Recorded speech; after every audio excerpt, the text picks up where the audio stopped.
Ducks fans, are you ready? You are listening to the DucksNPucks podcast. This is the #1 home for Anaheim Ducks talk and analysis. Here we go. Welcome to the show. This is your host, Mike Walters, along with my co-host, Eddie Richard. And we don't really have a whole lot to talk about with the Ducks. I mean, I don't know. They kind of traded, a guy named Zegras or Gibson. There might have been a draft and something called free agency. So, I don't know. There's not really a lot to talk about. This show might be pretty boring. No, just kidding. I mean, there's so much to talk about on this show. Buckle up and fasten your seatbelts. There's just a ton of stuff. New coaches, the McQueen era with the Ducks. I don't know. I mean, it's going to be entertaining. There's a lot to cover. But before we dive in, Eddie, and go into all of that, what are you drinking?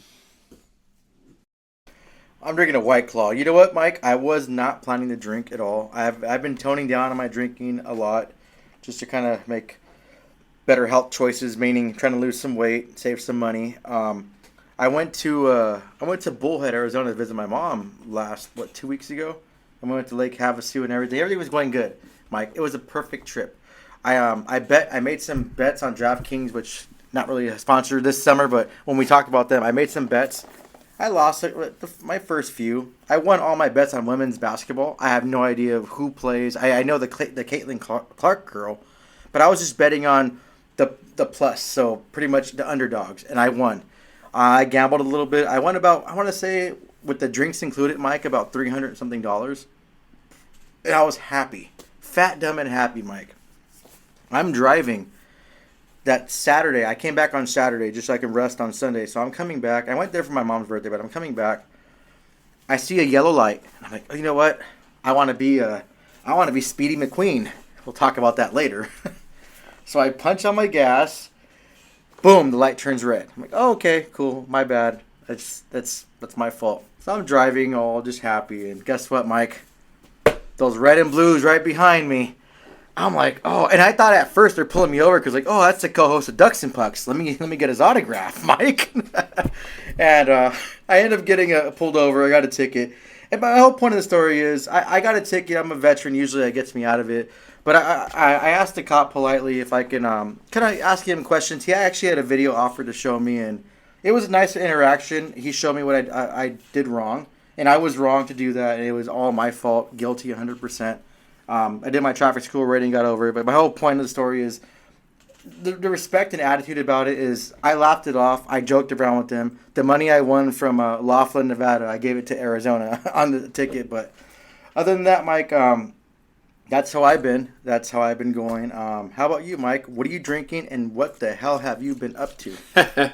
Yeah, I'm doing my Red Bull vodka, but I've been laying low too as well, not drinking as much.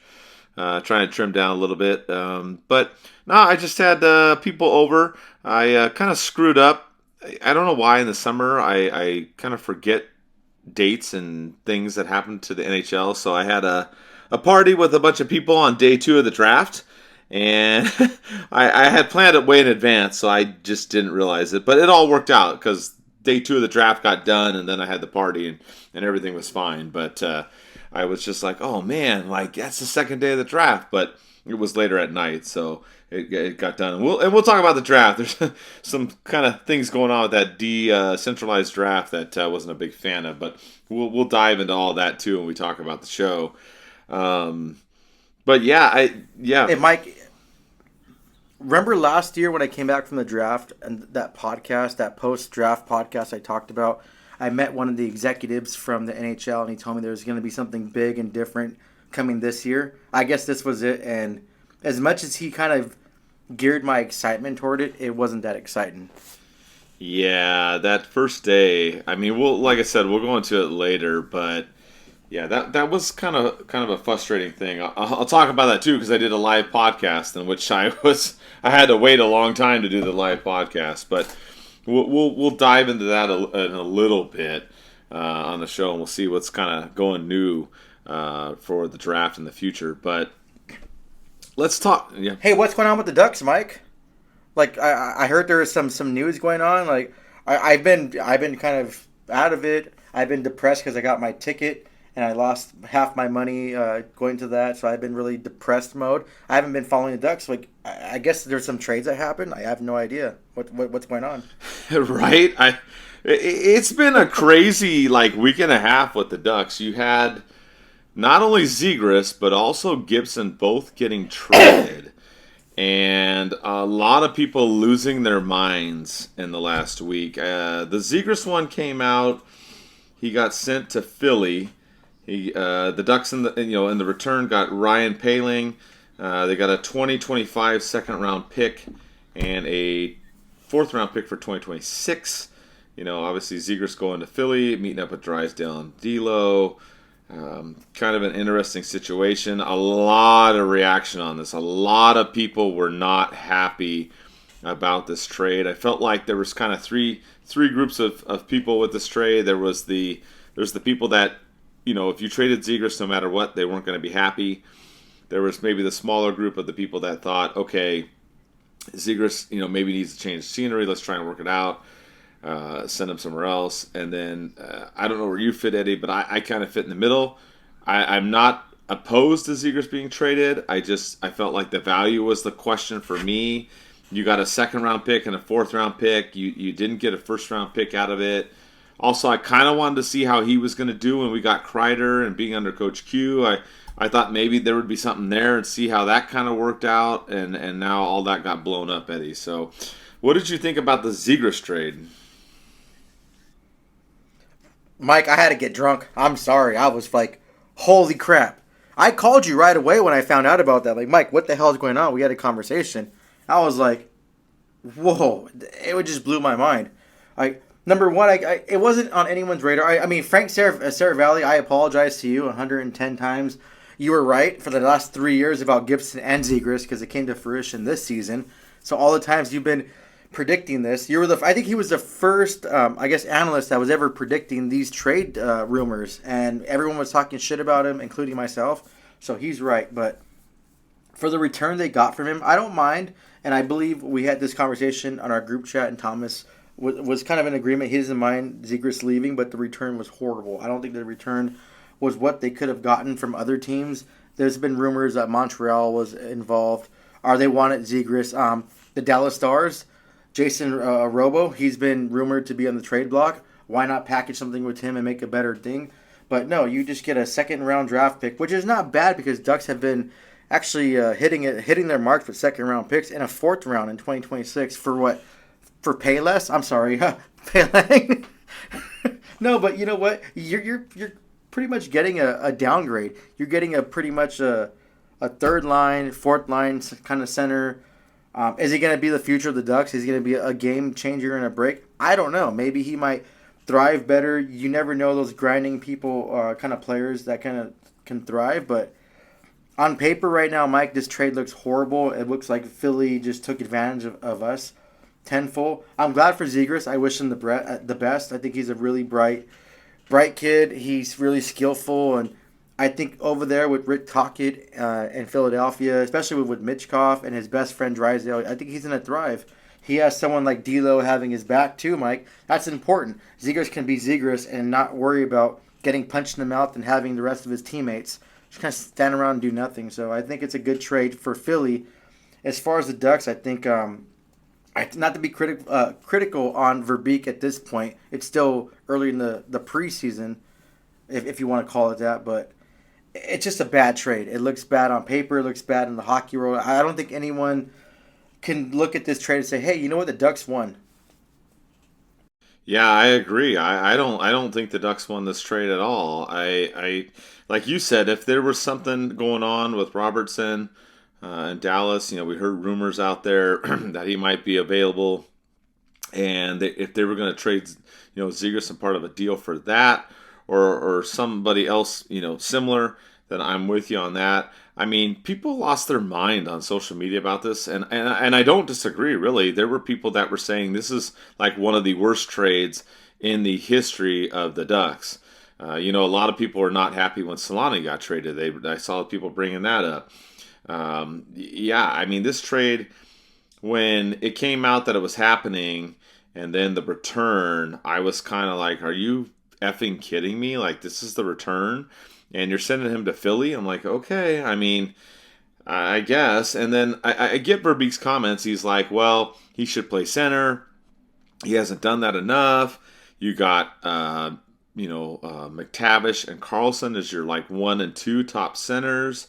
I get it, but I mean, you're not going to throw him in the center and have all 3 of them be your top 3 centers, and then you get Poehling, who right now is looking like the 4th line center because the Ducks went out and got Granlund, which we'll talk about that in a little bit, another center, and you have Strome too. So I don't know. To me, I don't like it. I didn't like it at all. I felt that it would have been better to keep him, see what he would do under Coach Q and how it would work out. He made a lot of strides under Cronin, right? The only real knock on Zegras is that he'd been hurt the last couple seasons. So, if he had been healthy, maybe things would have been a little bit different. But he didn't. He only played about a season worth of games in the last 2 years. So if you're going to knock him for production, well, he wasn't healthy 100%. So that's the thing I don't like. I think Zegras is a tremendous playmaker.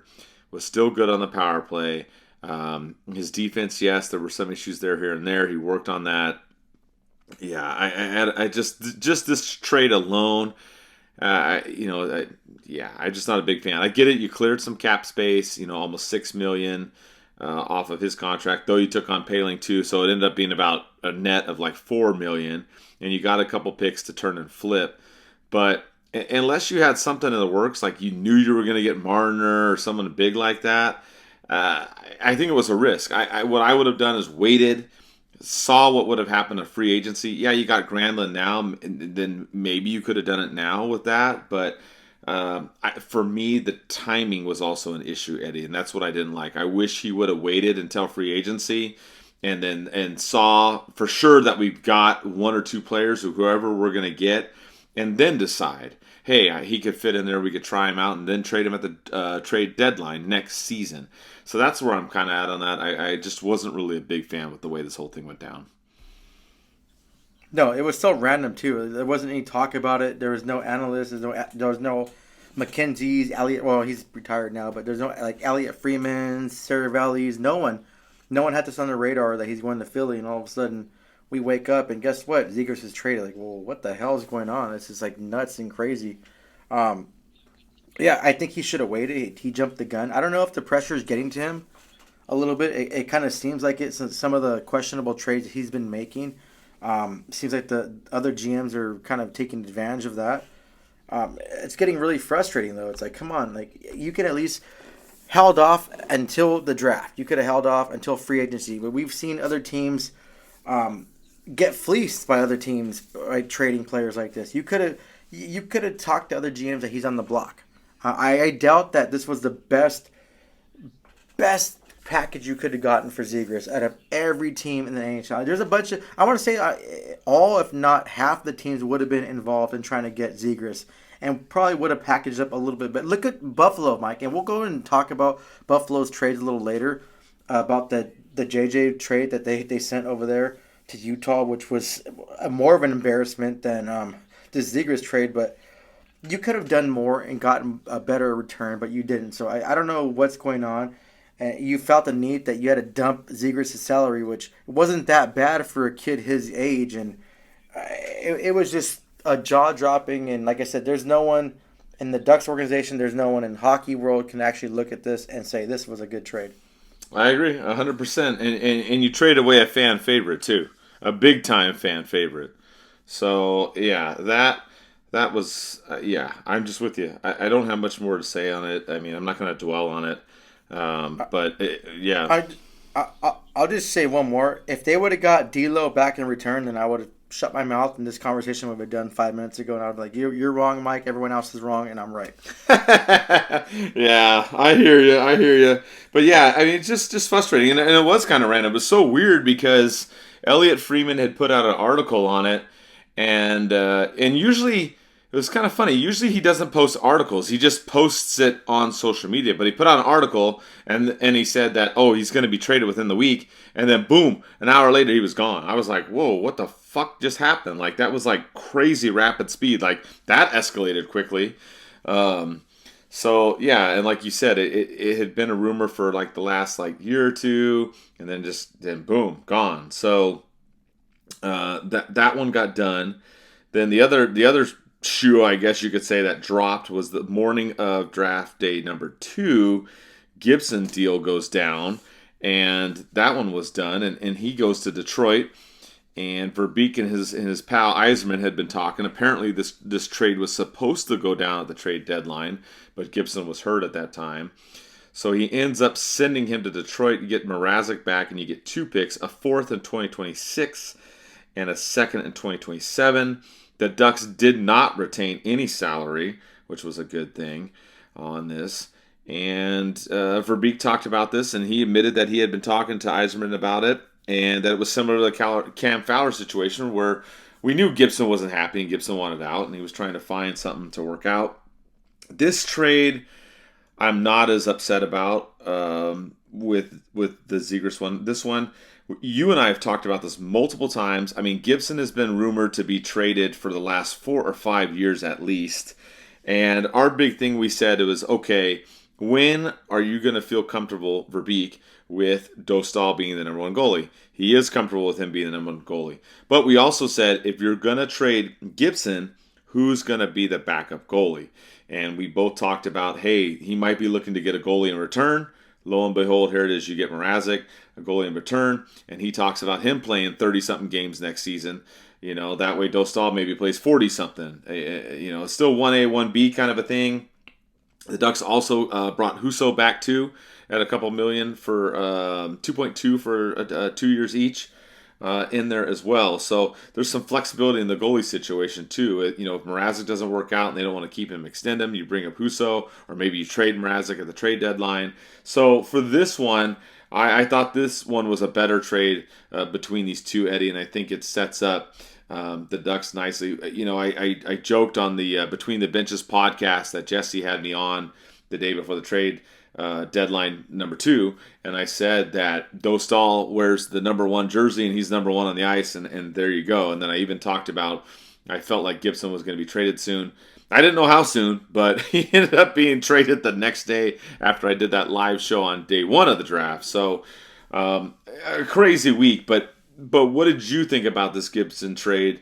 One that it kept on going. I think the good thing is we don't have to hear any more rumors about Zegras and Gibson anymore, but did you like this trade at least, or did you think that this one was not as good as like with the Zegras one? You thought that the Ducks could have done better?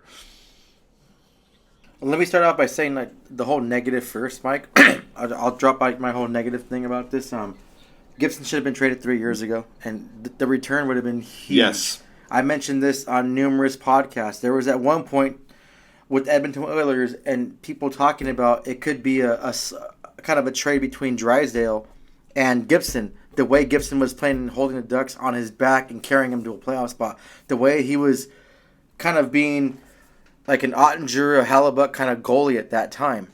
But no, Murray at that moment, years ago, held on to him. He was just like this delusional thing about him being a Stanley Cup goalie, which the Ducks were in that area to do. So that's the only issue I have. The trade itself, Mike, it wasn't that bad. I mean, people are getting mad because they're having the emotions to it. And yes, as a fan, we all have that. But as a fan, too, I think Gibson deserves better. Gibson has bit his tongue. He hasn't really spoke negative about it. He hasn't went publicly saying he wants to trade, cried about it. I mean, yeah, he'll bitch about things here and there. You'll hear comments. But other than that, he's been a true professional, and he cared about Anaheim and the team and really showed his love to it and gave all his passion, dedication. You can't blame a goalie for getting hurt, getting 40-plus shots for the last 3 years in a row. That's average per game. Ducks have been getting outshot for forever, seems like. The picks seem bad right now, but like you said, Mike, you made a good point. Husso, Mrazek, one of them can be flipped at the deadline. You can get more assets. You can have Mrazek be like Stolarz. Stolarz went over there in Toronto and became pretty much their number 1 goalie. He just outplayed it in a different system, different environment. I know Mrazek, he's really streaky, and at times in the past, he's been pretty good for Detroit, especially when they were playing bad. Other teams he's played on, he's been pretty good too, but you never know if one of these goalies can actually catch the attention of someone else, and they can flip him for a third rounder. Who knows? At most, a second rounder, which is really, really pushing it, but you can get more a return for it. If not, if the Ducks really can step up and all their players can really click and thrive, then you have suitable, pretty much a number one goalie, which is Doss, and then you have a 1A, 1B kind of backup goalies, as in Mrazek and Husso. Husso's not too bad. He had a rough time last year. And then Thomas made a good point too, Mike, on our group chat. The goals had some goalie issues, and they weren't being satisfactory in the goalie department. Well, you have two NHL level goalies that can go down there and kind of build their team up. That team needs to rise up too and kind of get in their winning ways, and I think one of those goalies can help. So I think this is a good situation, and people that are upset about this, and you are a Gibson fan, you should be happy for him and smiling, because I think Detroit has a way better, environment to be at right now for him. It's a change of scenery. He's going somewhere new. He has a chance to be in the playoff mix. I think Detroit's doing a really good job, and Geiserman is really doing a good job at building that team.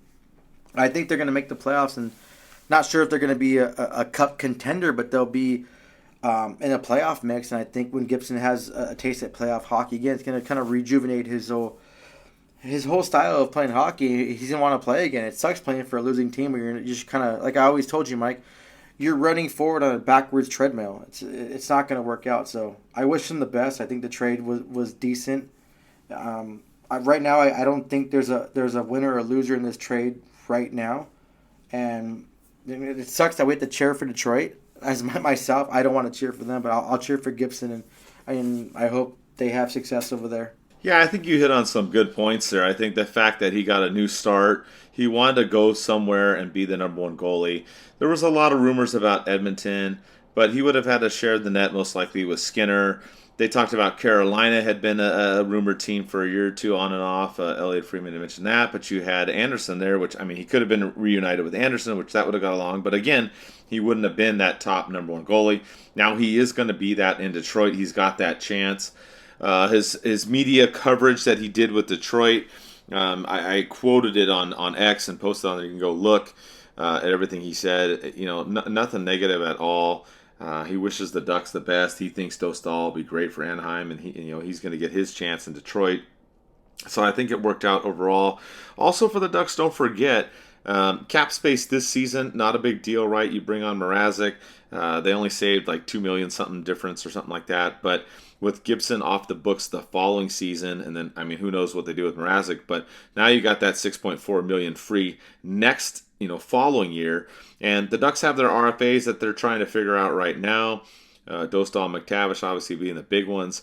But next season, they're going to have afterwards, and that summer, they're going to have a bunch of RFAs. So that gives the Ducks more space then, which a lot of people, may not have thought about or talked about. The other part of this I thought was kind of funny, and we don't know if this is true or not, Eddie, but Elliot Freeman talked about this being like a delayed trade possibly. And he said that maybe Mrazek somehow lost his phone or dropped it in water, and it wasn't confirmed. I was thinking he dropped it in the hot tub or the toilet or something. I don't know. Something happened, but they thought the trade was delayed because it came out that Gibson was on vacation in Mexico. So I don't know what happened with that. It may not be true, but kind of a little funny side story to this whole trade and how it went down. Oh, yeah, Mike. That's... You know what, Mike? It's the off season. They're getting drunk, as they should. These players, they work their asses off day in, day out. And, it's not just being in the whole NHL. They've been working their asses off since they were kids. A lot of them have to move out of their parents' house, move to billet families. They have to go out of the country. They play hockey. Like, they deserve a little fun. You can have a little fun in the sun. You lose your phone. It happens. You know what? He got traded. You know what? I'm curious to see. You know what? I'm always curious to see their reactions. you're going from Detroit to Anaheim. I know Anaheim is in a different spot than Detroit is. Detroit's more of a playoff-bound team. But Anaheim's like sunny. You have Disneyland. I'm not sure. And, Mike, you can probably look into this. You have more connections than I do. I was told that they sent him a helicopter over there in Detroit, but it got shot down or something like that. I don't know. That's kind of weird. But you know what? No, I think it's good. You know, I always liked him as a goaltender, and I think I'm looking forward to seeing what he can do.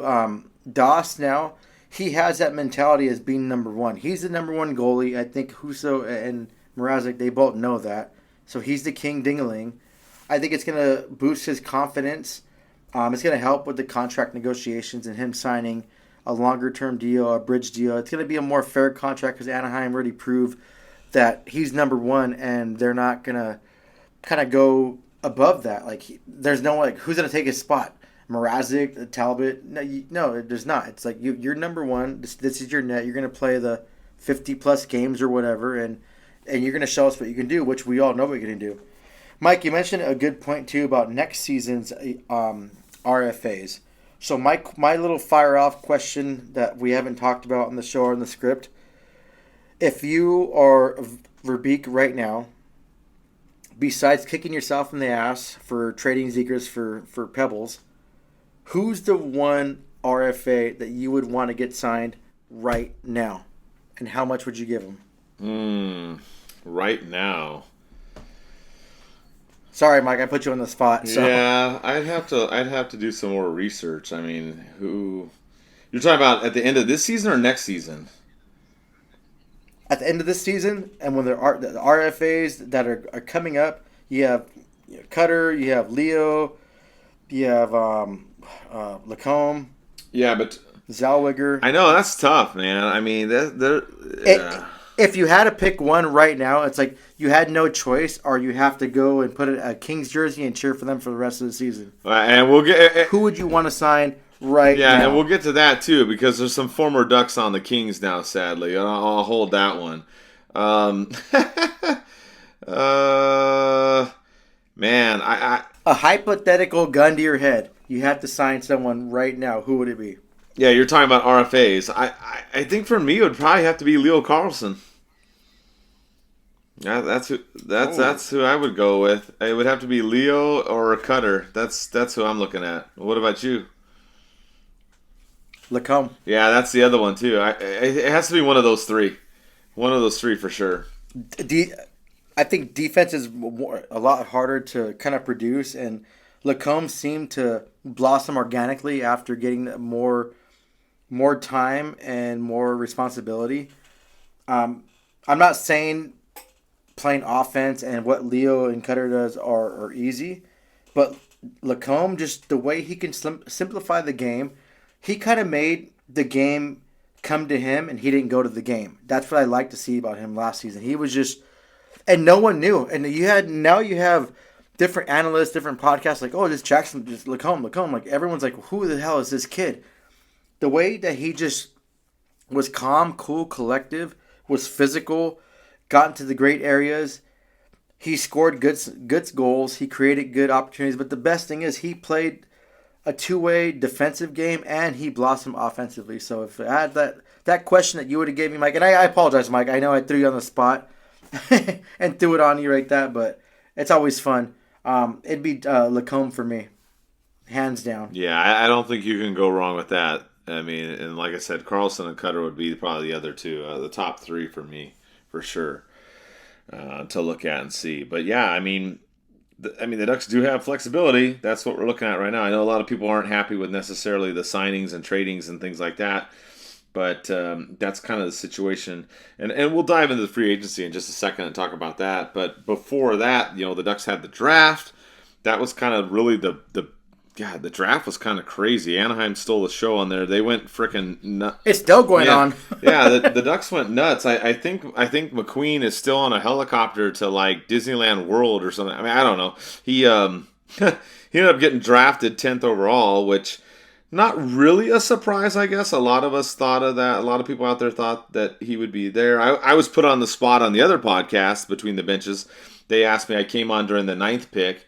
they asked me who I thought it would be, and I said McQueen. Granted, the first 8 were already done. They were going to pick the 9th one. So it wasn't really like a lottery number like pick. But they ended up going with him.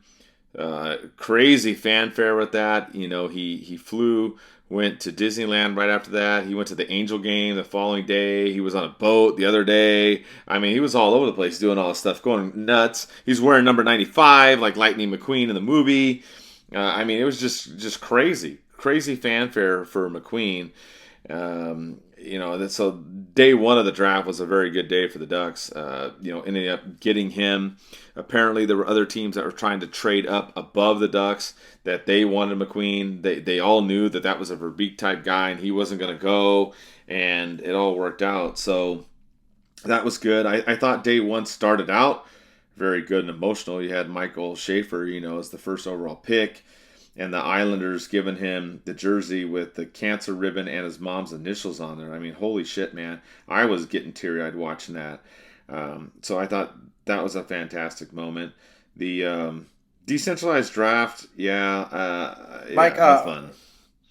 Just real quick, man, much love to you and rest in peace to your mom. I know seeing that was probably emotional for you too. And that got me emotional thinking about you and thinking about my dad that passed away. But the way the Islanders conducted themselves by adding that ribbon, adding her initials. He lost his billet mom too. Seeing him break down broke my heart. I was I was emotional. I was getting teary-eyed. I wasn't watching the draft because I'm not gonna go and spend money on ESPN. I was listening to the whole thing and watching clips, but just hearing him talk, watching the video, I was like, holy crap, this kid. You have to root for him and what he's been through and his family, seeing them. I know deep down or up high, his mom is proud of him, just like your mom's proud of you, and just like my dad's proud of me, Mike. So, sorry, I want to interject for that, Mike, because I know that was probably a little hard for you to watch too, but that was so cool that he got the first overall pick, and it was cool how the Islanders gave a shit about that and did what they did. No disrespect to Lou Lamoriello, but I don't think he would have been that that sympathetic toward his situation because he's more of a hard ass. Nothing wrong with that, but I think everything was worked out perfectly for him, and I wish him the best. And the only thing I had an issue with, Mike, I don't know if you had a problem with it. I know it came up on social media. Buccigross, he kept talking about and mentioning his mom after his draft. It's okay, just let it go. That's the only thing I had an issue with. Just stop questioning about that. You already talked about it. It's gone and over with. But other than that, I think it was probably one of my top favorite first round picks ever for the National Hockey League. Yeah, I agree. It started out really good with that, and yeah, like you said, it is an emotional thing when you get to that point, and then you lose one of your parents. That's tough, and to see him on there and do all that. I was just one of the best starts to one of the NHL drafts I'd ever seen, and yeah, there's no point to carry it on like you said. But then the rest of the first round, besides McQueen being picked, obviously, I was just annoyed. It took almost 4.5 hours to get through the first round, basically double the time normally that it usually takes. Usually the first round's done an hour and a half, maybe 2 hours tops.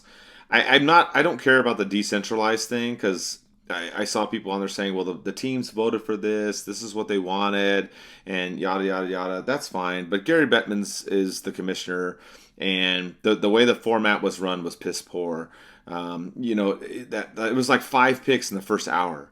It's come on, man. You got to get this stuff, get it better. Let's get this more efficient and running. You had the conference calls or Zoom calls with the team owners, and that didn't work. Yeah, it didn't. You had it with the coaches and the management, and then there was bad echo sounds. Stuff was cutting out. Some of them didn't work. I just think you could have skipped all that. You could have just had them on there, had them talk, do the brief interview like you do with them afterwards, and then move on. You don't need to do these Zoom calls with the team's management. That's what I think. You can still do a decentralized draft as far as the stuff with the teams, because they still had it at the Peacock Theater and they still had people there. They had the families there, which is, to me, is the most important thing, to have them there and see them getting drafted, coming up on stage, doing all that stuff. I thought that part was all great, but just that format on day one was just horrible. After the Ducks got their 10th pick, I pretty much watched a little bit of it and then I turned it off because I was just done. I was just done with that. I could not stand it. I was so frustrated after that. So I just that was it. I mean, I did that other podcast. And I remember waiting like an hour to go on the podcast. I remember, the Ducks being 10th and going on there to talk. And I thought, I'll be on here in, 15, 20 minutes. And I waited for over an hour to do that podcast. Nothing against those guys. Obviously, it's not their fault. I'm glad they had me on there. And I thank you, Jesse, for giving me that opportunity to do that. But Jesus. And they were really good too. Like I jumped on, Mike, and I was listening to them, waiting for you, Mike. I told you I'll support and listen to you. But they're really good. So good podcast, and you did a good, Mike. You did a really good job on that podcast. The way you conducted yourself at DucksNPucks. I think just no bias opinions, but I think you were the best kind of representation that they had on there. When they are bringing on everyone else, no disrespect to anyone else that was on there, but like I said, I have a biased opinion. Mike, you killed it. You knocked it out of the park. Good job. No, I appreciate it, and it was kind of a last minute thing, but I was happy it worked out because I said that the Ducks would get McQueen and likely trade Gibson, and both of those happened. So otherwise, people would have been throwing stones at me. But it worked out. But yeah, the first day. The draft, I wasn't a big fan, and like you talked about, the ESPN coverage was kind of questionable. They showed McQueen at Disneyland, and like they don't know the difference between Donald Duck and Daffy Duck. I was like, come on, guys, like what's going on with this? I didn't say that on social media. I just posted the video to see. Hey, Disneyland, haha, McQueen, and then he's next to the car, McQueen, haha. But of course, everybody that watched it, you guys are all smart. You go on there and you're just ripping them a new one. I just started laughing because I thought that was dumb on their part. The other part that was kind of funny though too was the 9th pick versus the 10th pick, Eddie. The 9th pick just getting picked and interviewed. I mean, you just get interviewed, and then McQueen's getting picked, and he's already at Disneyland. That was the other thing. I think God. McQueen got on a helicopter and went on every ride on Disneyland, and the first round was probably still going. It was just bad. Oh my, Mike, that was the funniest shit in the world. I saw that, I was dying. Like, holy crap. And that poor kid that got picked 9th, I think he's from Czech or something. He's European. Something, I don't know, he's something. He just looked like miserable in life. Like, there was a basketball draftee that got picked from Toronto, and his quote was like F word, and then he tried to explain it after, but holy crap, that sucks. And you know what? I'm glad we got McQueen, and he was supposed to be a top 5, maybe top 3 pick, but his injuries kind of dropped him down. He seemed really grateful. He seems like a really good young man, and I think he has a lot to prove, a chip on his shoulders, and hopefully the injuries don't hinder him. But I think it was a really good pick from the Ducks. And just how the Ducks, I don't know what's going to happen this season, but Mike, the last few seasons with the Ducks, their social media, their like kind of outside the box thinking has been really throwing them out there. Like, you threw a prospect on a helicopter to Disneyland. Like, holy, who does that shit? That was like the talk of the draft. Like, whoa, this guy's at a helicopter. He's going to Disneyland. Samuel Ali's, great job. Perfect. You guys put him on. And you know what? Funny, Mike? He was at Disneyland with his family the day before. So he's back there again. I mean, obviously, he has a private tour now and everything. That's not cheap. The McQueen car. Mike, too, I'll make a kind of announcement on this show. So I'm not sure if it's going to, I don't know. If this might, we can stop the show if people are going to get upset, or you can edit this out, but I've never watched that Cars movie. I never watched it. Like, I had to Google what the hell was like the whole McQueen thing was. Oh yeah, it's good. Like, so now I'm gonna watch it because it's this kid. You know what? Disney's probably gonna get a lot more streams from this because of this kid. Oh yeah. So yeah, Oh, you know what, Mike? Well, one more thing. the whole thing about this whole decentralized draft, it was voted 26-6 by the owners and stuff to have this happen to save money. Yeah. The thing is, do you want to know how much the league spent on these celebrities that came, including the Ducks ones? They didn't come because they were voluntold or, oh, I'll do it for fun. The National Hockey League paid each and every celebrity, wrestle person, artist, social media influencer. They paid billions of dollars to get them to go and announce these draft picks. They could have paid the teams that money and flew all their associates, their GMs, their staff over there for a normal draft. But the league just wants to waste money again. Bettman was the main person that did this. That's ridiculous, Mike. You could have just gave this money instead of paying Adam Sandler the X amount of dollars. Joshua Jackson, Joshua Jackson, the original Duck, he's wanted nothing to do, and he wanted to get away from this role.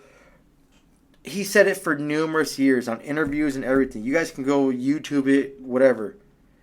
They paid him to be here. They paid every celebrity that was there, every act that was on there to be there. They could have spent that money on giving it to the teams and having everyone be at one thing, which it would have been better. So I think they learned a big lesson on this. Yeah, or how about this? They could have given the money to charity. I mean, Me. Or you and me. Or me or you, Mike.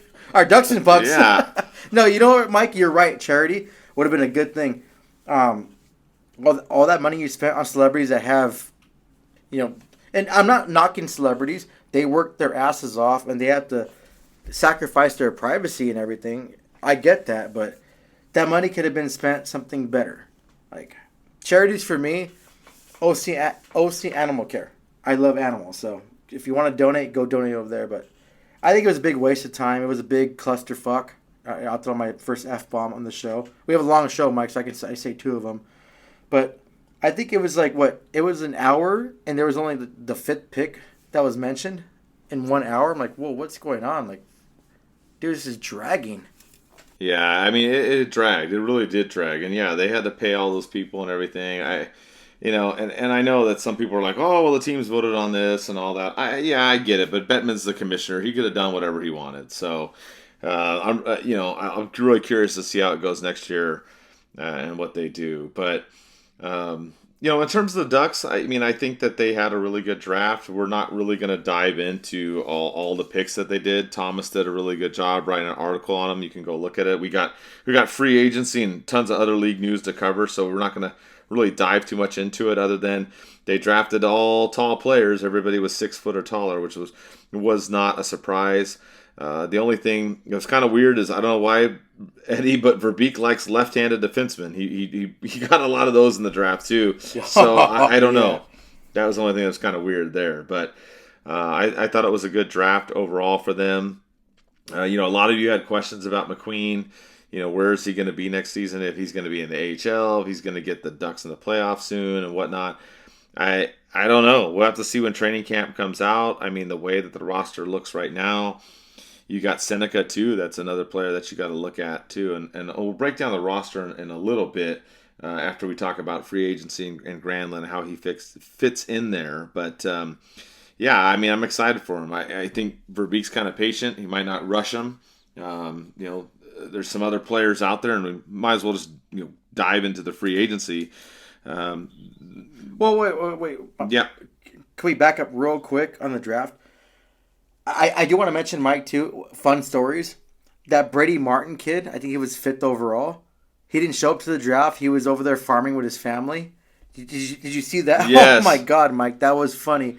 And people were, giving him shit. But no, he grew up on a farm. He wanted to be there with his family. A lot of his family couldn't afford to make the trip because they work on the farm. That was just cool. I think it was really respectful and him kind of giving up his moment to make sure all his friends and family can be there for him too. I think that was really mature for him. He's a big ass kid too, corn-fed farmer kid. He's big. One more thing too, Mike, about the draft. The 7th round, there was a kid named Aiden Park. I guess he I don't really know the story fully. I probably should have researched it more. Either he grew up or he lives here. No, yeah, he grew up here. He has family here. He showed up. He was in the draft last year. Didn't get drafted. His uncle played for the National Hockey League. I want to say his name was something Park. His last name was Park. I want to say Richard Park. I know the player. I just can't get the top of my head who he was. He shows up at the draft. One of his friends was working. One of the people that walked the draftees down. So he just showed up to show up because he was in the area. He wanted to see the experience, and he had his friend drafted in the first round. The Edmonton Oilers drafted him second to last. He had his time, so they walked him down, Mike. Straight California boy, a sweatshirt, shorts, and sandals. He walks down. I think it was a great story of perseverance, and him just he had no intention of going there and being drafted. His uncle that played in the NHL just told him he has to work harder and be a better hockey player. But I think the Edmonton Oilers, as much as we hate them, which I hate them, I think they did a good thing, and they saw something in him. He could be a diamond in the rough, and I think this kid, Aiden Park, is going to be motivated and thrilled to be drafted by an NHL team, and he's going to thrive, and I wish him the best. And he's one of the other storylines, Mike, I want to follow. I really hope he can get a game in and show what he can do. I mean, obviously I want him to be a full-time NHLer, but it's kind of rare to happen when you get second to last pick. But it was a kind of cool story that we can all just laugh and smile about. I mean, it's not going to take away from what the Ducks did. Ducks just knocked out of the park, and I think every other sports league is looking at the Ducks like, oh my God, now we have to do what the Ducks did. And this was for a 10th overall pick too, Mike. He wasn't even number one for what the Ducks did with McQueen. But yeah, I want to throw those two things out there about the little farmer guy and Mr. Second to last pick that showed up at the last minute. Yeah, no, there was definitely some good storylines in there. You're right. I mean, it wasn't a complete L for the league. I mean, just that it got dragged out, but there were some good things in there too, and there was a lot of trades too, which was kind of crazy, which ties into free agency as well. There was a lot of trades happening from the draft up to free agency, and then a lot of people signed in free agency. A lot of people signed the day before free agency too, because it looks kind of bleak for the Ducks going into it. You had these different trades for draft picks up and down. People were moving, like we talked about on day one of the draft. There was a lot. There were some on day two of the draft. Like I said, people wanted to try and jump ahead of the Ducks to get McQueen. They didn't. And then the day before free agency, a lot of players got signed and picked up already. There wasn't a lot left. It looked kind of bleak for the Ducks. The morning of free agency was pretty slow for Anaheim. And then they end up picking up Granlund, who was on Dallas. They signed a 3-year deal, $21 million, 7-year AAV. Not a bad signing for the Ducks. They it did improve the team. So a lot of people were getting really upset the day of the free agency, not happy with Verbeek. But then when that move went down, they're very happy. So we can talk about Granlund and all the teams that went on. The Ducks apparently I heard were really big on Marner. That was the one that they tried to hit a home run on. It did not work out. He ended up going to Vegas, like shocker, right? So that did not happen. Florida went nuts. They brought back Marchand, Ekblad, and Bennett. They've got most of their guys signed till 2030 or longer. So Florida's going to be a team to frickin' beat. That's going to be a rough one. But for the Ducks, there's not really much left to do. We've talked about it. They've got to sign Dostal, McTavish, the RFAs. They brought in Granlund. The other player out there was Ehlers that were, at the time of us recording this, he's not been signed yet. Whenever you listen to the show, maybe he'll be signed, but that's really, it looks like the only other kind of option out there. But what did you feel about Granlund? I saw some people that wish they had Zegras instead. We put out a poll question. I did it because I just kind of wanted to see the temperature of people, because I saw a lot of people kind of losing their mind, saying, "Oh, we should have kept Zegras, not got Granlund." And I put out that poll, and it's right now it's 57% wanted Zegras instead. But what do you think? You got Granlund, a guy that's got playoff experience, consistent scoring, not as flashy maybe as Zegras. Obviously a more veteran type player. Zegras is a newer player.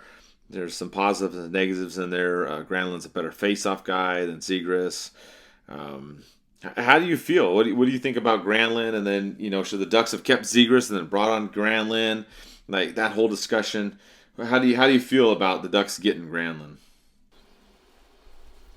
Well, you can have Granlund and Zegras at the same. Like Granlund, he can play. He's versatile. Like he can play each position, and he can play up and down the lineup. He can be on your top line. He can be on your second line. He can be on your third line. He's a really good player. And my whole point, and people are upset about this trade. Yes, I know. His AAV is a little bit high. It's an overpayment. But Mike, we talked offline, and I'll let you discuss this after because you did the whole math and calculations. You got to take into consideration the whole state tax. Dallas not have state tax. San Jose did. Yes, I get that. But he probably could have re-signed with Dallas at a lower AAV, but without the state tax. But what? My whole point is, Granlund. He played for San Jose, which was the worst team in the league last season. He thrived. He was killing it. He was the only thing that was kind of reviving San Jose and keeping them fun. The way he played, the way he made everyone around him better. I watch games. Like I'm a nerd. I'm a hockey nerd. So like when I'm bored, I'll watch games or whatever's on. I'll put it on. He always stood out. Like the whole roster. I know their roster was shit besides Salabrini and Will Smith, but he played well. He went to Dallas. He kind of struggled, but he went up and down the lineup. He didn't complain. He didn't bitch. He didn't go to the media like, oh no, I should be doing this. No, every assignment he got, he went and took it with stride. You put him on the first top line. You put him on the third line. He didn't care. He just played. I think he's the kind of player that thrives better on a lower superstar team. It gives him more opportunity and gives him more, room to kind of thrive and kind of find his game and be himself. I think this is a really good signing. And Mike, you know what? And I'll ask you right now, Mike, a spot on question which we haven't talked about offline. Your whole wish list on who you want the Ducks to sign. I don't. We talked about this. I don't think I saw you post about this. I posted my wish list. I never wanted Marner. I think Marner is really soft. He can put up 100 points in the regular season, but do you want to put up 100 valets and be runner up for prom, or do you want to actually go to the prom? I think he was never going to be a fit in Anaheim. If they got him, it's going to be $14 million plus. My wish list was Ehlers, Granlund, Brendan Smith, and Eric Ekblom. I think Granlund's going to be good. I think a little bit overpayment, but Mike, you can talk about how it kind of averages out. But I think he's going to be a great factor for the Ducks, and he can be put in any lineup. And I'm happy with this. I'm happy with it. I was pissed off earlier. I'm listening the whole day, wanting the Ducks to do something. But he was part of my wish list, and I'm glad. So I'll go over more of my wish list, Mike. Do you want to go ahead and talk about yours, or you want to go ahead and chime your thoughts on this more? Yeah, no, I'll do both. I mean, that state tax thing, it's so funny how it's become kind of a thing now and it wasn't before. And you look in Florida at the way that they kept all that core together, it worked out for them. You look at Marner, too. It sounds like the Ducks offered Marner more than what Vegas gave him. But if you look at the state tax in California, depending on what the Ducks offered, there was rumored to be close to $14 million AAV, and I know the Ducks were trying to take a swing at him. That after taxes and everything, he would have made the same or a little bit less with the Ducks, depending on what the actual amount was.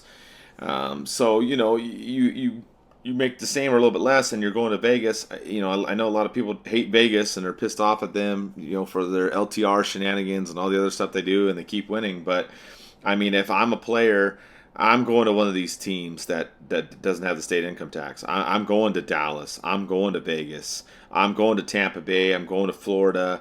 I'm going to Nashville.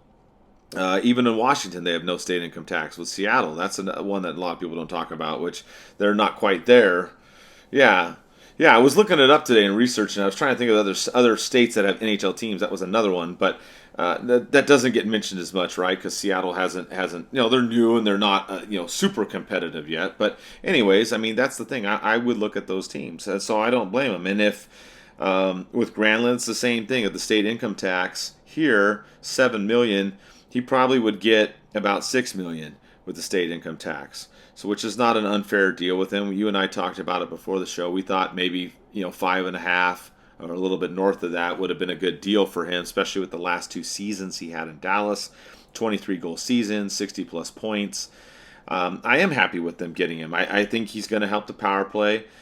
He can play penalty kill. He can play up and down the lineup, like you said.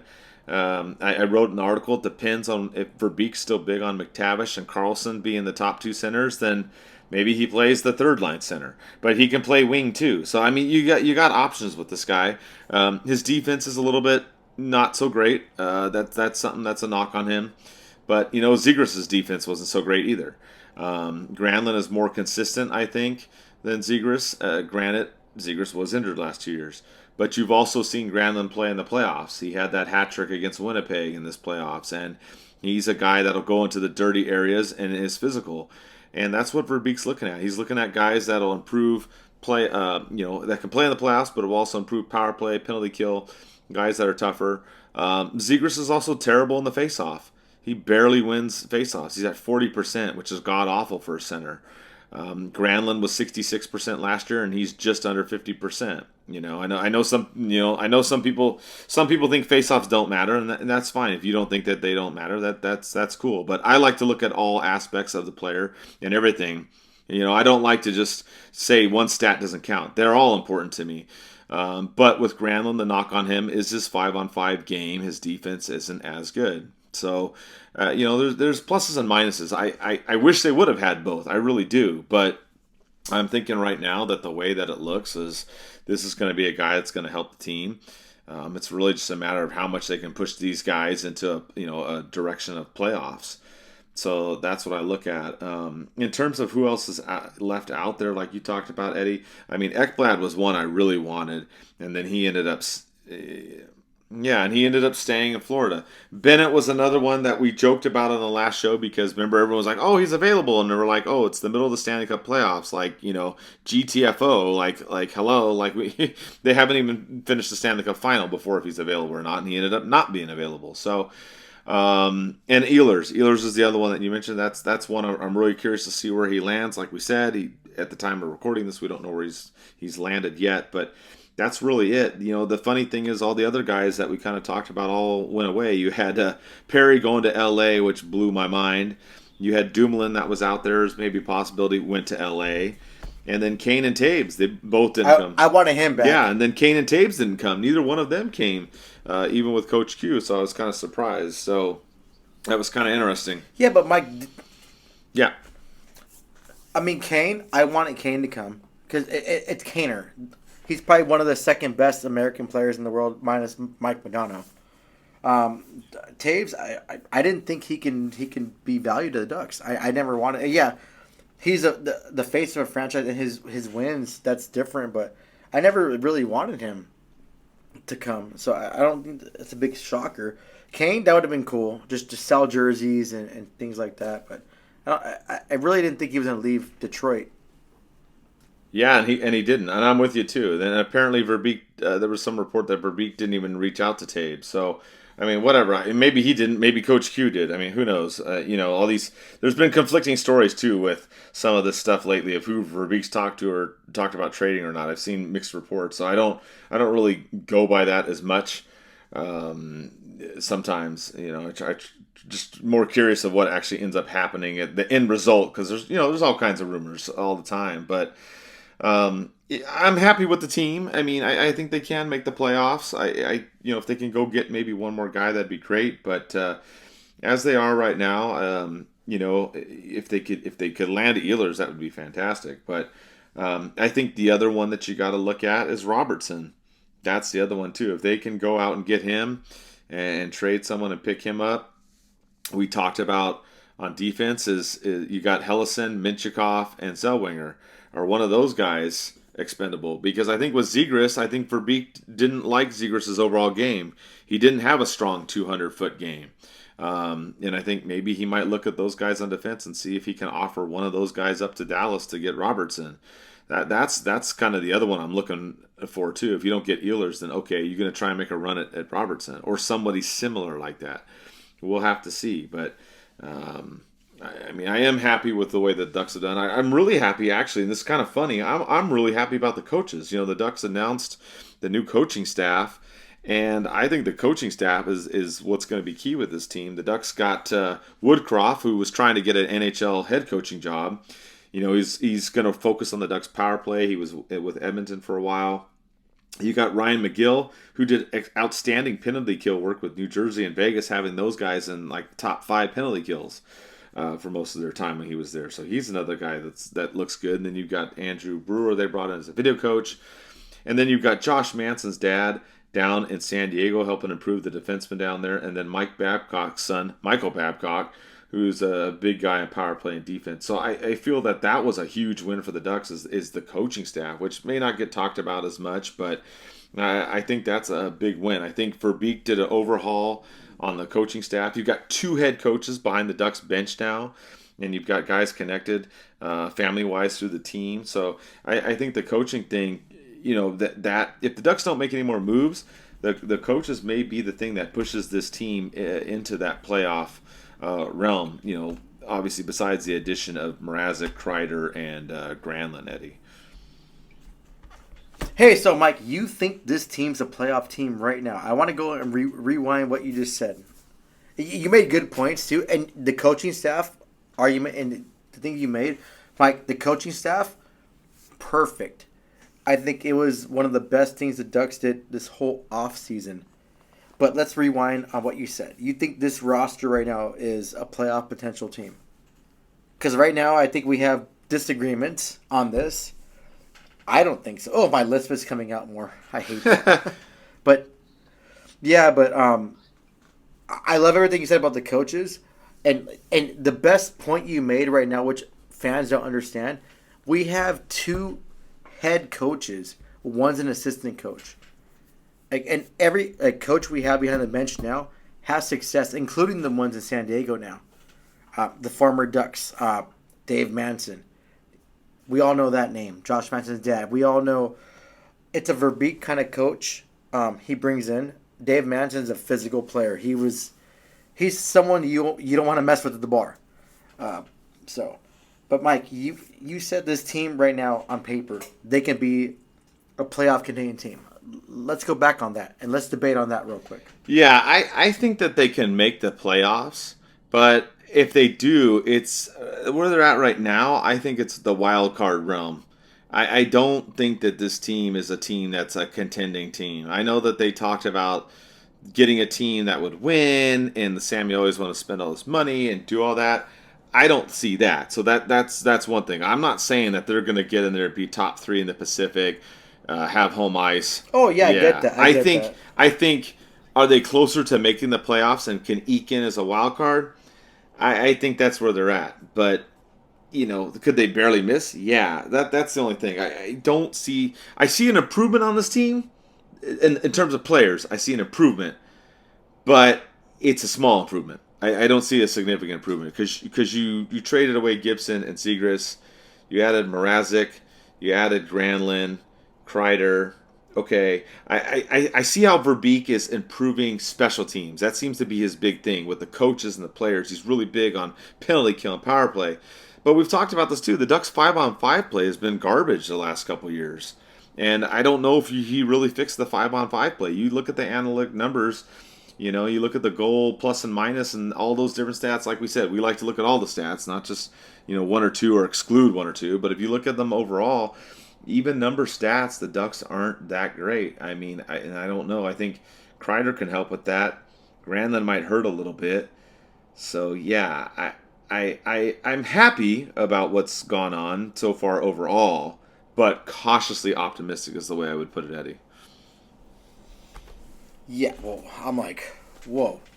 So I guess right now, this is our next segment, Mike. This is Ducks versus Pucks. Your Ducks, I'm Pucks. I don't think this team, right now, what I'm seeing, has a shot in hell to make the playoffs. The Pacific is loaded. You have the Kings. I freaking hate the Kings. I didn't use my second F word. I hate the Kings. The Oilers. Vancouver got better. even though they had some issues with one of their players, which we'll talk about on League News later. The Central too, Mike. The Central is good. It's going to be hard for the Ducks to sweep in there. Like, the Western Conference is not the Eastern. It's not for the weak. The Eastern, you can go ahead and kind of just touch someone and do kind of a roller hockey kind of style hockey and get away with it, but it's harder. So I guess we can have a debate real quick, a little 5-minute debate, Ducks versus Pucks. I don't think this roster is good enough to be a contender, Mike, and I think we'll be in the bottom of the league next season. I think. I think the only reason we will actually have our head above water is Doss and net. I think he'll steal games. He'll steal games that Ducks don't really get, and that's no knock on the Ducks. I love my Ducks, and I'm not trying to be critical. I'm trying to be realistic. You have to think and factor in the whole consideration. The Ducks have how many coaches in the last few years? They're going to their third coach now, Quinville. Quinville's a good coach. Yes, I had my reserves about him, and I still am kind of like weary about him because what happened in the past, because I don't really agree with that.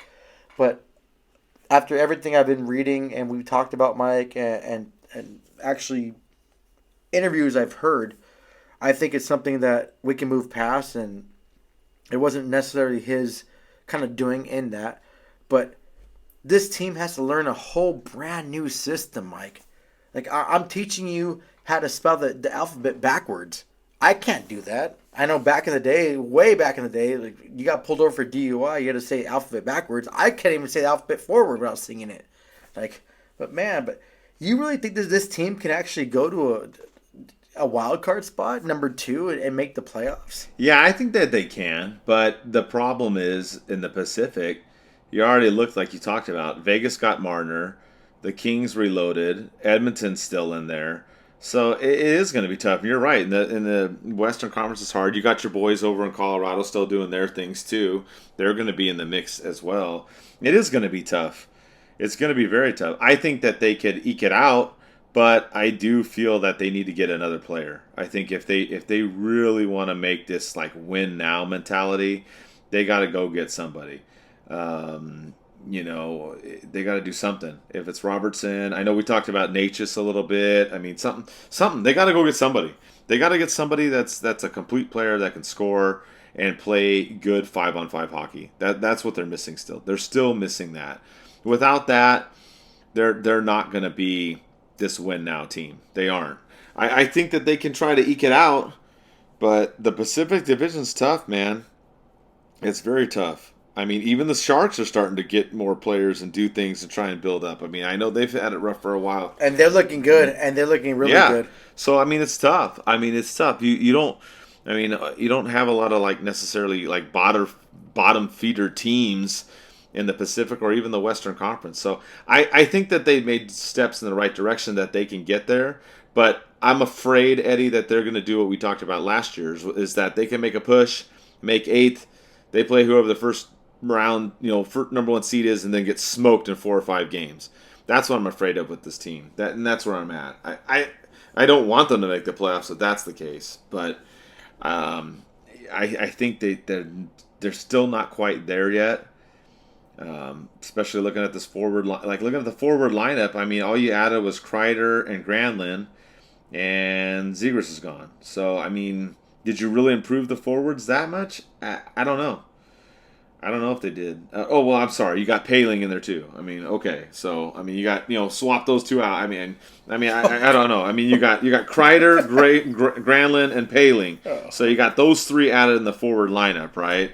And you lost Zegras. Like, I mean, I don't know. I don't know. I still think that they need one more person. And now I'm at disagreement with you again, because this season I want them to make the playoffs and get swept in the first round to have that experience. That's what I want. That would be good. See, so right now we're on 2 different. Mike, I have a good idea. A great idea, and we can post this so we can get more people to listen. What about this? A whole segment of Ducks versus Pucks. Yeah, we could do a whole separate show. That'd be good. Yeah, and you know what? Whoever's right, a free jersey of their choice. Whatever team they follow, if you're a Kings fan and you want to follow our conversation, you want to throw in your thing, whatever, we can do that. A Ducks versus Pucks. Predictions we'll note down, and we can the winner. Oh, you know what? Just Ducks fans only. Yeah. It's a lot of Ducks fans. So it's either your team Eddie or team Mike. Which Mike, your team Mike's gonna thrive. But it's either you agree with team Ducks, which is Mike, or team Pucks, which is me. Yeah, I'm the Pucks. I'm the peasant. But our takes are gonna go, and if you think the Ducks are gonna make the playoffs and be a contender, or if you think they're gonna be pretenders, we can go from there. Mike, I'm sure you'll agree. We can send the winner a jersey. We can send other people things. I want more fan engagement, especially with fantasy hockey too, which I'll talk about too with fantasy hockey, just to get more fan engagements. I think it's more important to, especially with the Ducks sometimes, to get, and it's fun. So, no, I agree. Are you down, Mike, to face me for and give me part of your Ducks and Pucks, and I can take the Pucks, you can take the Ducks, and the N can, I don't know, we can be a referee. Whoever wants to be a referee for the N. Yeah, no, we could do a segment like that on future shows. I think that would be good, man. And then do giveaway jersey thing. You know, we can kind of like have maybe like each show we just pick like kind of a topic, you know, and just kind of do that, and then kind of keep track that way. And we'll have people like, you know, who do you think? What do you think? You know, and then just collect the votes, and then, you know, keep on going, and then we can work that out. It'll be a work in progress, but I think you're on the right track. I think that's a good idea. Yeah, see, you know, Mike too. I think the whole thing is, and I respect you. You're my brother, but I think if we have this segment, you're gonna lose, and I'll be right. Well, you've been winning the fantasy hockey the last couple of years, so I don't know, man. No, that one year I didn't win. That was a tie. I don't care. That tiebreaker was bullshit, and I don't consider that a win. So. Nice. Yeah, we'll talk more about it. I think it's a good idea. Well, another thing we can kind of talk about and wrap up the show. We agree and disagree on some of this stuff too. Is there is a new CBA. We'll wrap up the show with this, and it's not taking effect this season, but it'll be next season. There's some things on here that are coming up to wrap up the show, and we kind of talked about these and we agree and disagree, but the league's going to go to 84-game season in the following year, which I thought was interesting. I'm not a fan of. They have free agent contracts limited to 6 years unless they're re-signing with the team. It's 7. They're taking away these deferred salary contracts, the anti-Otani Vetrano contracts. They want to keep all the draft picks, signing rights the same, which I like. They want a full-time e-bug, no dress code for players, cap-compliant rosters, and the playoffs. And then net guards and no paper moves. They want players to actually play a game in the minors before they do the paper move. So kind of a lot going on there, Eddie. Like, what do you think? I know you and I are kind of all over the place on this. Yeah, I don't know, Mike. I think I get irritated how Bettman is trying to change the league, and he was a NBA commissioner before. It seems like he's trying to bring this league into their level. I mean, I think hockey was built, and the fans that watched hockey and did everything the right way, like blue collar like people that did this sport, it's spit in the face. Like, why change things? I mean, there's something, Mike. Okay, so agree or disagree? 84-game season, yes or no? No. No, same here. Free agent contracts limited to 6 years, re-signing with team 7 years. I'll say this first. Yes. You? So we agree. Okay, so yeah, we agree on that. It's cool because I want to see more players have the opportunity to kind of test free agency. It's more fun for the fans. Okay, Mike, you can answer first. No deferred salary contracts, yes or no? I say they should be able to do deferred contracts. Thank you. Yes, I know the league got pissed off of the Ducks when Vetrano got his contract, but it makes it fair for teams that have no state tax. Like, You have to do something different. Look at Corey Perry's contract, like Jimmy Benz. They're front loaded with with bonuses. Like Perry plays 10 games, he gets $250K. Oh my god! If I could wake up for work for 10 days, I want $250K. But yeah. So signing rights of all draft picks, all uniform. Mike, I don't really know what that means. Can you explain that to me? Yeah, it's just because the minor leagues have different rules, right? So like they the college right, one, right. They all have have different rules, so they just want it to be uniform. So I'm good with that. Okay, yeah, I'll agree. This is a big one too, Mike, and I think we might differ. Full-time e-bug, Mike. Yes. No, I don't want that. Either. Yeah, I love the fact that it doesn't happen that often. It's like it's rare. It's not like you just every single day you have a Zamboni driver having to save your freaking season. I think it's a good storyline. I think it brings people. I had friends that don't even watch hockey. Oh, what the hell is this? This guy's an accountant and he's playing goalie.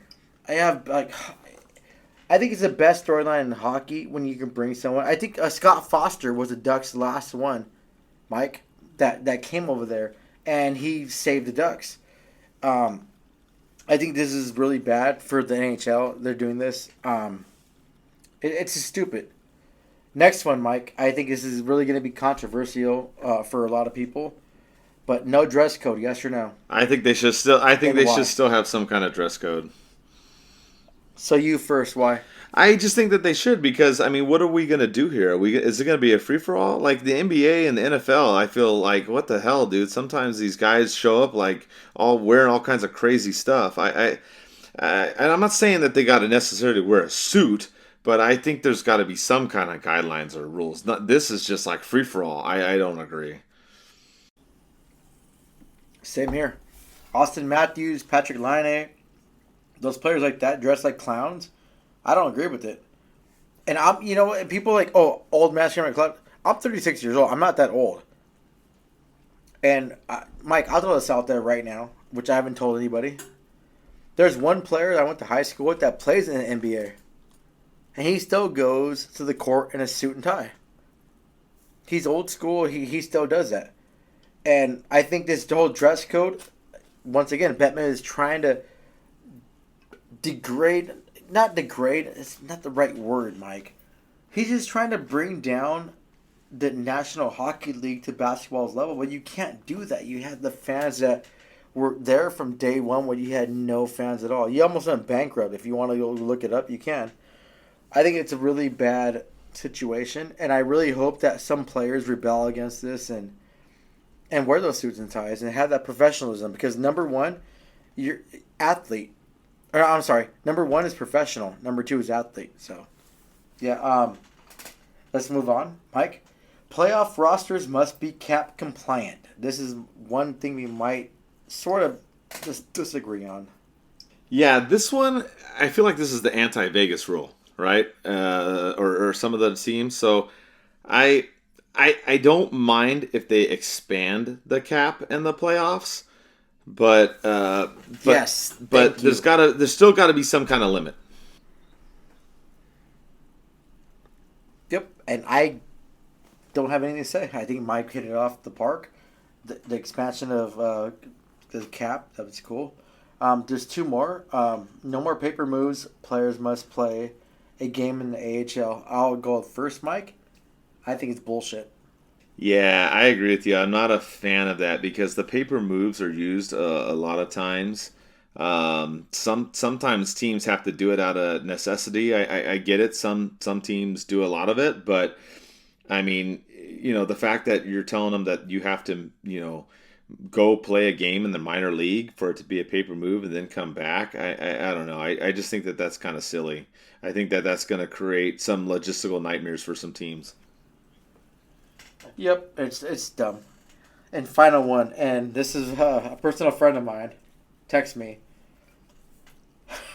I don't want to read this. Okay. Should Richard, which is my first name, should Richard stop drinking seltzers on the show and drink a real beer? Mike, go ahead. Mike, if you answer this the wrong way, yeah, you're done. I'm cutting you off, man. I wish you would have some. Oh man, I wish you'd have some real beers. Damn it, no, all good. Oh, all man. all good, man.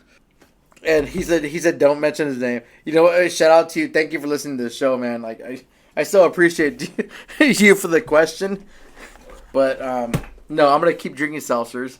It keeps my slim down. So thank you for listening to the show, and yeah, man, we had a lot to talk about. Holy crap! Yeah, fantastic, man. We jumped into a lot of it, and if something else happens in free agency, we'll jump on and do another one. We appreciate you guys listening. We know it's the 4th of July week and weekend. We hope you guys all have a good time.